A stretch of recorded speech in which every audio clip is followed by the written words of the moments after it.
In this video, we're going to take a look at the Lumantek ez-SHV+.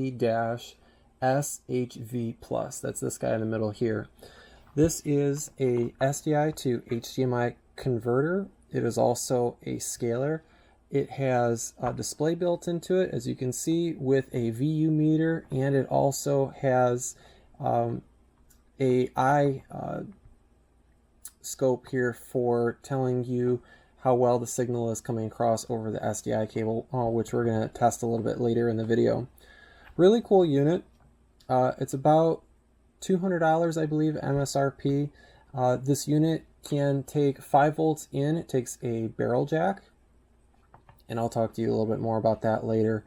So SDI in with a loop out, HDMI with a analog 1/8 inch or 3.5 millimeter jack output.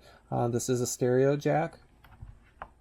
And then on the back here we can see that there's different dip switches. You can change the brightness of the display. You can dim it down by 50% with the dip switch. You can also change if you want it to be full frame, or if you want it to be letterbox, to squeeze it in for 4:3 ratio. And then you can go as low as 480i all the way up to 1080p 60. So very wide range. Now, the reason I had purchased this item is to actually look at the eye diagram right here, to actually check for the SDI line, just to see how well everything is coming into it.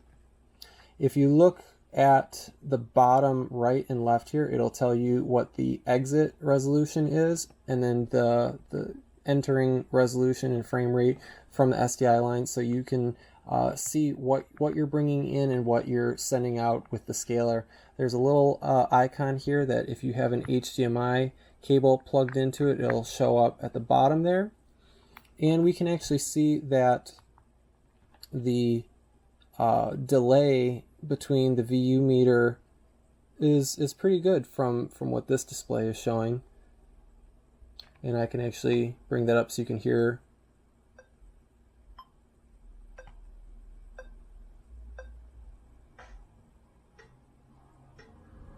So with this, now keep in mind that the display here that I'm actually getting the audio out of, this display actually has a known latency. I don't believe the audio has much of a latency, but the video definitely, there is a latency on this screen. This screen right here is pretty real time. So as a comparison, this unit from a thickness standpoint, it's right on par with one of the little Blackmagic microconverters. Also, its overall footprint is about the same. It's a little bit wider, but that's okay. I'd like to go over a couple complaints first. The first is this unit actually uses a commonly used barrel jack.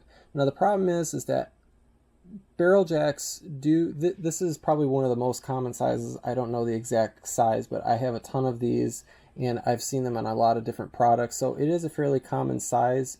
However, it's not as common as, say, a micro USB or a mini USB connector. So the problem is that this device is claimed to be able to run off of 5 volts.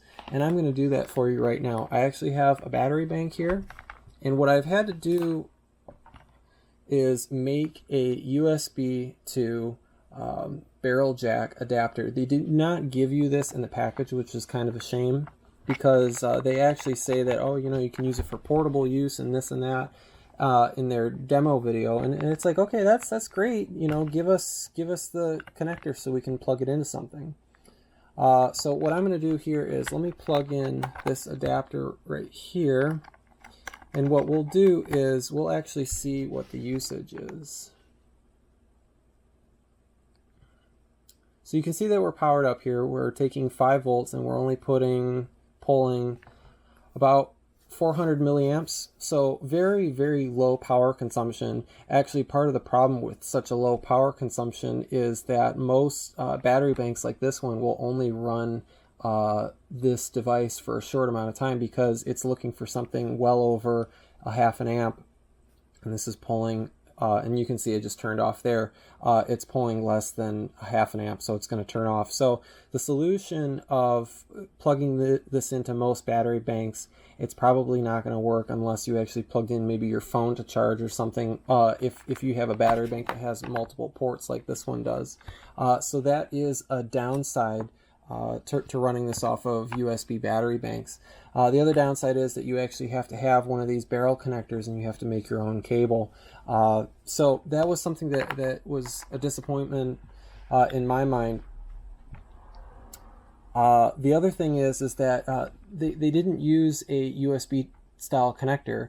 Any type of USB style connector would have worked. I mean, if you look at the Blackmagic converters, they use the micro USB connector. Why? I don't. Maybe because it's just so ubiquitous. But I would have really liked them to have used just the mini USB connector, or even the full size USB connector would have been fine. I'm not too much of a fan of this small connector just because they can break easily. I like something a little bit larger, and there's plenty of room for it. That's my thing about this converter and this converter is if you look at the back of this guy, there's plenty of room here to actually put a full-size USB connector like what you would have on a printer. Now, because there's no USB connector, unlike the Blackmagic, you cannot do any type of firmware or software upgrades or any type of improvements. This is nice because it ships and all of these units are going to be exactly the same. That's a nice feature. The downside is that there's no other add-ons that you could do to this, and you have a display on here. There's a lot that you could do. One idea that I personally had was you've got this button on here to actually switch between different settings and stuff like that. So for example, you've got the VU meter here. If you press it one time, it'll give you the eye diagram. If you do a long press and hold, it'll turn off the display. If you hold it down for over 6 seconds, it will actually flip the image so that no matter what orientation you have the screen installed in, it'll be the right side up, which is a nice feature. What I really would have liked to have seen is, for example, if you have this box connected in and you lose signal, it would be nice to, for example, if you actually disconnect the SDI input to this is what will happen. Your screen will go into no signal mode. So this box essentially outputs no signal. It's not that it'll output a black screen or anything like that. It'll just output nothing. So if you have a projector or some sort of display and this gets disconnected for whatever reason, then you'll get a no signal on your display. Now that is not desirable if you're in a corporate environment and you're running projectors and all sorts of different items, different pieces of equipment. You would like, and that latency is this screen, by the way. That's not this. This device is actually really quick on getting the signal back. It's just this screen that's slow. What I would like, and Lumantek, if you're watching this, what I would like is a USB connector on this device so that I can actually upload an image or maybe even a video, so that when signal is disconnected, I can choose to put a logo on here so that it will fall back to that image until the signal is restored. That would be great, so that on the screen you don't have to worry about having, no signal and then the screen, doing its little screensaver bounce or whatever have you. I think that would be a very nice thing, or even a video to play like some sort of graphic that loops. It doesn't even have to be a long loop. These devices, there's so much room in here that could be taken advantage of. Maybe even put an SD card, micro SD card slot, and load it with a whole bunch of different things. That would be great. Maybe put Wi-Fi in it so you could actually upload and control these things over Wi-Fi. There's a whole list of options that could have been put in this box. Again, this is a $200 box. I think for that price, there's still a little bit of room for extra things that could be done to it, especially uploading an image one time with a USB cable. That would be fantastic. Or even, for example, there's still plenty of room to put an RJ45. You could do power over Ethernet and have this thing networked. you could definitely do that, because you know, think about it. If you can power it with 5 volts, that's awesome. But the problem is because it's such a low power consumption, most battery banks aren't going to work with it anyway. So moving forward, you'll notice here that I have both of the varieties that Lumantek makes. I have their HDMI to SDI converter along with their SDI to HDMI converter. Now, you can see that I've actually modified this a little bit. And what I've done here is I've put a piece of plexiglass on this. I've cut it to size and I've velcroed it on, and I put gaffer tape on the outer edges to not allow dust to get behind it. The reason I've done this is, if you look here, this is a bare LCD display on here. The problem is if you put this in any type of work box, or if you put this in any type of bag, like you know, maybe you have like an old Shure bag or something and you want to just store it and you want to throw it into your flight case or whatever have you, this is going to get destroyed instantly. I don't care what it is. If you had one of these converters and this guy just rubbed against this, it's going to destroy it instantly, and you're out $200. And I highly doubt that Lumantek is going to repair these. And why should they? You know, they'll just blame it on user error. Hey, you broke it. You know, you got to buy a new one. I'm sorry. So here's the difference. This piece of plexiglass, that just saved you $200. It doesn't cost that much. I got it from Home Depot. I don't even remember what it was cost. I've had it laying around for a while now. And just putting a little bit of Velcro and some gaffer tape just to allow dust to not get in through the sides, that's going to save you $200. And again, if Lumantek is watching this, they need to make it where we can put it, that the box will be just a little bit bigger and we can slide in a piece of plexiglass. And I would say don't make it permanent, make it removable. Again, we're putting these type of converters in bulk. You know, I have a whole bunch of them. So when I put them in my flight box, you know, they're all going to be, you know, they're not in some protective foam. They're not individually slotted. They're all thrown into a box. These are very, very sturdy boxes. They're all steel. They've got nice connectors on them that don't bend. I've actually got a shitty one here.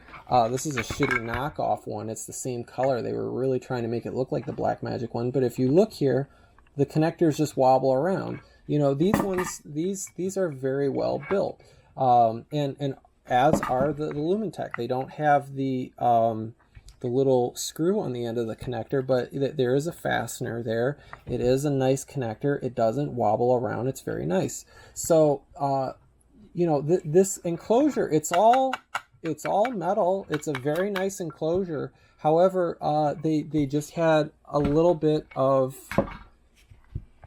a mistake that, you know, they've got a bare LCD on here.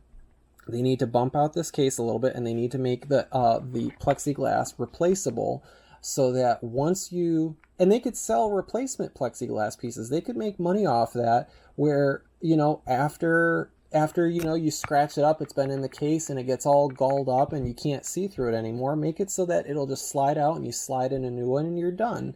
I think that would be the way to do it. So now you've got a really great product that you can keep for a long amount of time, because over time, you know, one day they're going to stop making these things, and then what are you going to do? You're not going to be able to get a replacement. I have no idea how hard it would be to find this LCD third party to get a replacement if you really wanted to.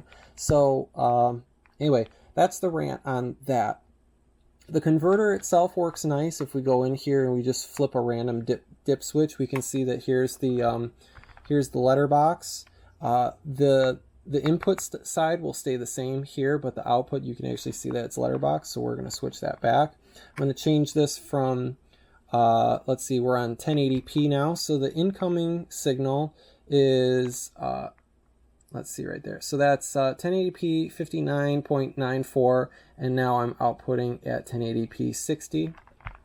We can switch that back. Let's change another one here. So now I'm outputting an interlaced signal, so 1080p or not, excuse me, not 1080p, 1080i at 60 frames, and we're still coming in at 1080p 5994. So we can actually see here that the converter works. Again, any latency from the switch or the conversion is really this screen. It has nothing to do with this thing. This thing's nice and fast. It's nice because you don't have to go through any menus. The only thing is you're probably going to want a screwdriver or something to get in here because these switches are fairly hard to get to.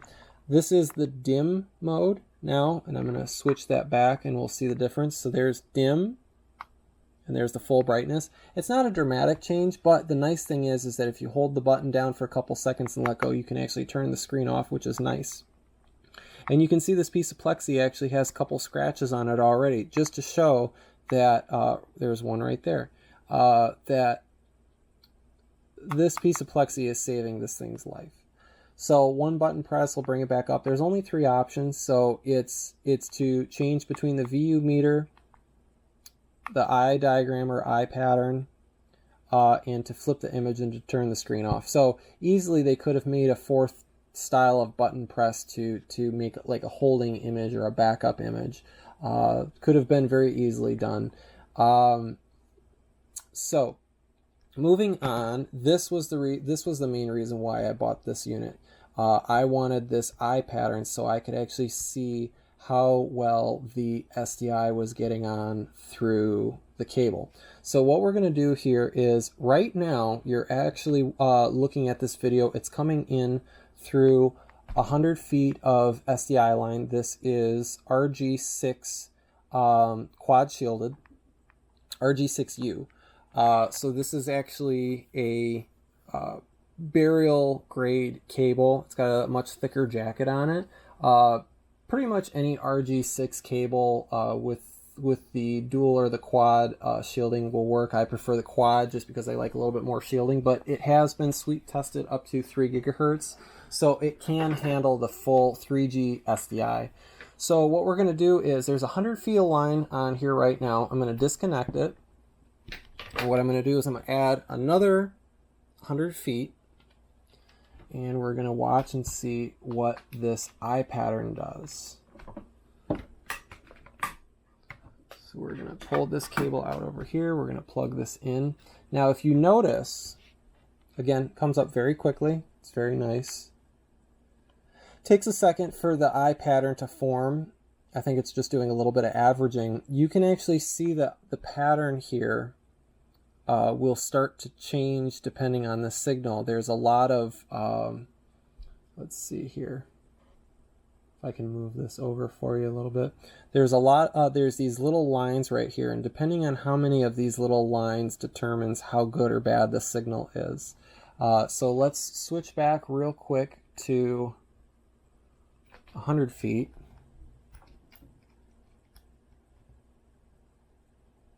I'm going to get the right cable here. So there's 100 feet. Let's see what kind of pattern we get.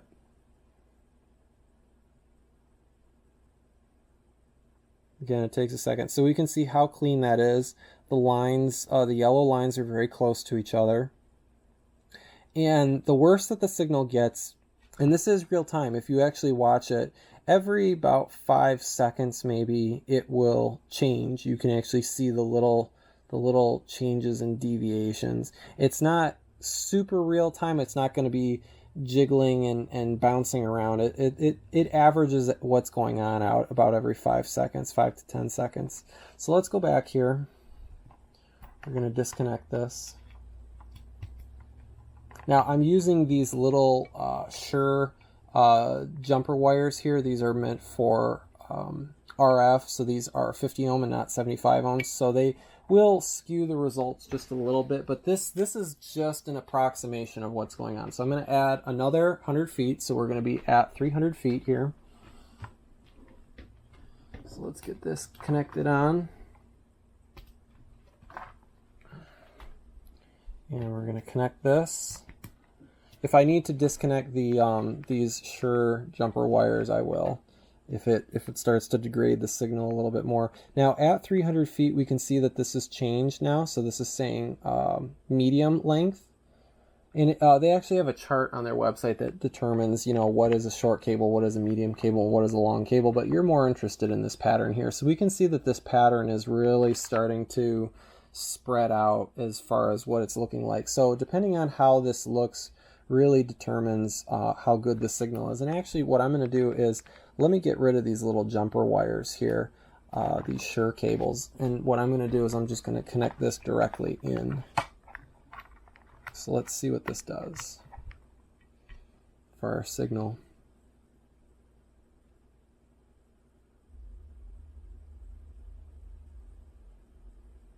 It's about the same. Let me go ahead and connect this converter, this HDMI to Sdi converter, and I'm going to directly connect that one as well. I'm not going to use any type of jumper. And we'll take a look at the signal here.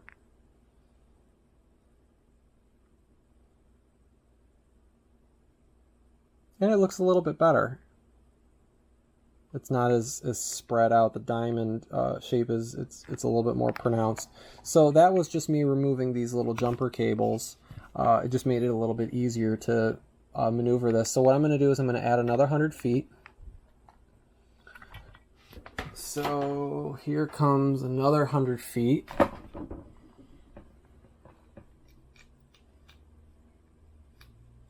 So what do we got here? We got a total of 1, 2, 3, 4. So we got 400 feet right now. So now if you look, you can see that we've got a red icon up here and it says long. And we can see that eye pattern right there.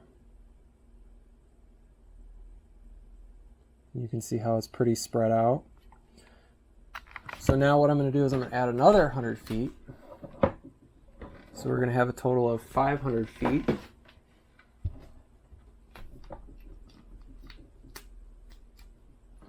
Now, typically people will say that SDI is good for about 350 feet, but I've actually seen it go a lot longer than that.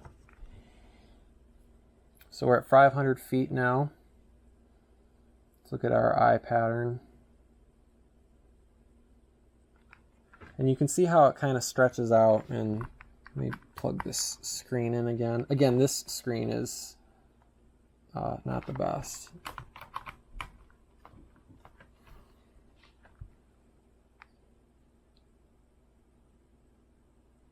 And come on, there we go. All right, so let's go back to the eye pattern there. So you can really see how that diamond pattern right there really starts to get squeezed out the longer the signal gets, and you can see how it's not as pronounced on these three sets of eyes here. So we're going to keep going though. We're going to keep adding on. Let's add another 50 feet.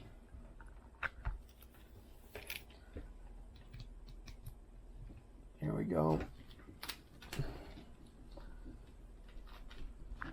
So there's 550 feet, and it comes right up. Going to add a little bit more. So here's another 50 feet. So here is 600 feet of RG6 quad shielded, 3 gig rated, 3 gigahertz. So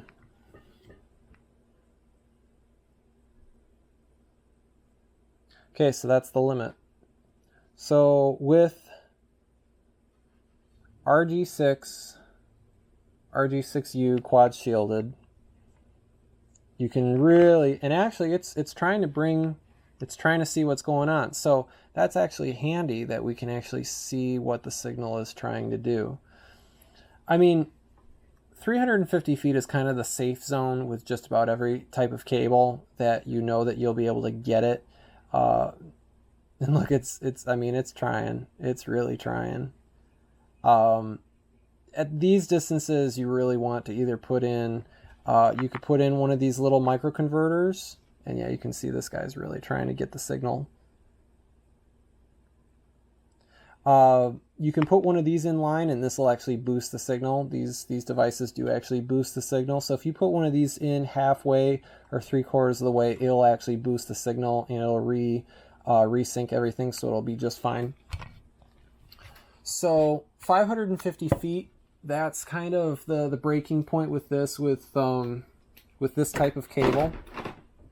And actually, I'm going to put the little jumper wire on there real quick, and I'm just going to see if it'll do it with 550 with the little jumper. And yeah, it'll do 550 with the jumper.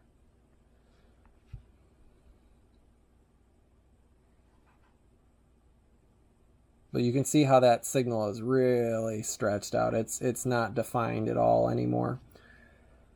So anyway, in short, that might have just been me moving the cable here. But anyway, but it's nice though. Once you see that long indicator at the top right there, you don't even have to look at the eye diagram. You can just see that it's in the red. It means that it may or may not be a good connection, which is very handy. You know, with the Blackmagic converters, it just has a little indicator light on it, and it will just essentially give you signal or not give you signal. So all in all, I really like this product. $200 MSRP is what it's selling for. That's $100 short of a decimator.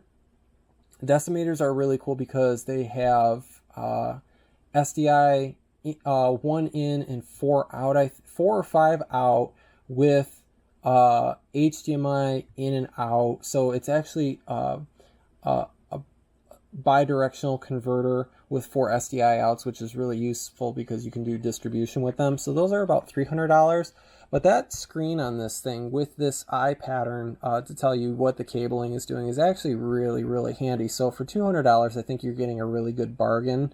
However, for that price and with the display, it just needs a little bit more added to it. It needs to have a USB port, either have a barrel jack and a USB port. It just needs to be able to have some feature changes so you can put the image on there, a backup image or a backup video or something on there. But this is really great for testing your cables. Portable, yes, you just got to get the right battery bank that can run it and not turn off prematurely. And Lumantek really needs to put a piece of plexiglass on here because these things will get destroyed very, very quickly. I don't even care if you put this in your personal Pelican or bag, backpack, whatever. It's going to get destroyed because it's an exposed screen.